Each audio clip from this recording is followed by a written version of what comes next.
Hello guys, स्वागत आहे तुमचं मी राजश्री या यूट्यूब चॅनलमध्ये। तर आज आहे होळी आणि मी करत आहे पूर्ण स्वयंपाक आपल्या पुरणपोळीचा, जो की होळीच्या दिवशी प्रत्येक गृहिणी करत असते। आणि माझा तनिष ब्लॉग करत आहे, माझा व्हिडिओ वगैरे त्याचं बोलणं त्याचं चाललेलं आहे, तो व्हिडिओ करत आहे। आणि माझी तयारी चाललेली आहे होलिका दहनची। तर आज मी पूजा कशी करणार आहे आणि आम्ही कशी पद्धतीने करतो, आमच्याकडे कशी होळी होते ते मी तुम्हाला माझ्या या यूट्यूब चॅनलच्या माध्यमातून हे सगळं दाखवणार आहे।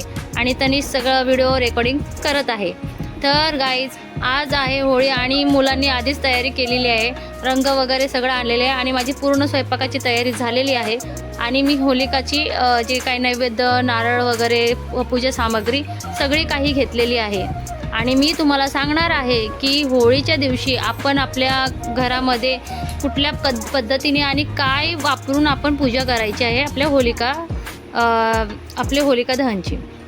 आता कसं आहे ना की आपण जेव्हा पूजा करतो तर जातो, नारळ आपलं नैवेद्य वगैरे नेतो आणि तिथे होलिका देवीला अर्पण करतो।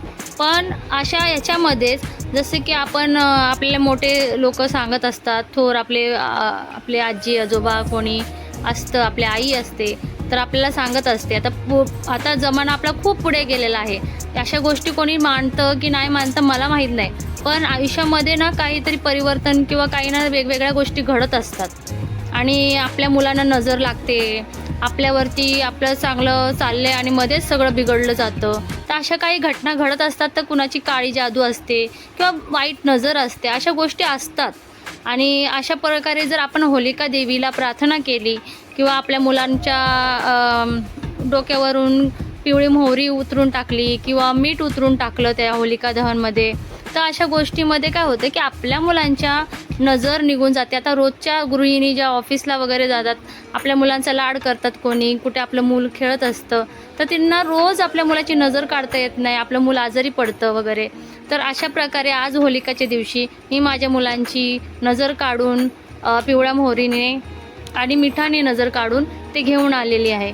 शिवाय माझ्या घरावरून मी उतरवलेलं आहे सगळं जे काय असतं ना, मीठ मोहरी सगळं उतरवून ते घेऊन आलेली आहे।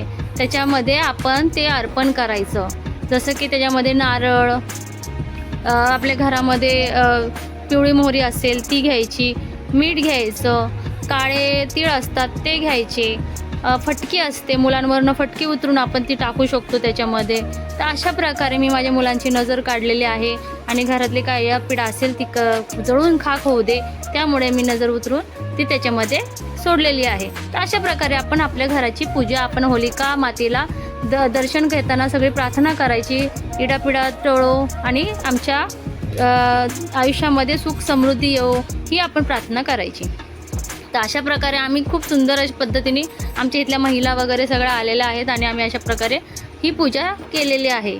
पूजेमध्ये जे काही योग्य गोष्टी असतात त्या आपण त्याच्यामध्ये अर्पण करायच्या आणि आपल्या होलिका मातेला आपण पाण्याने अशी गोल प्रदक्षिणा घालून ते तिला एक थंडावा द्यायचा असतो तो।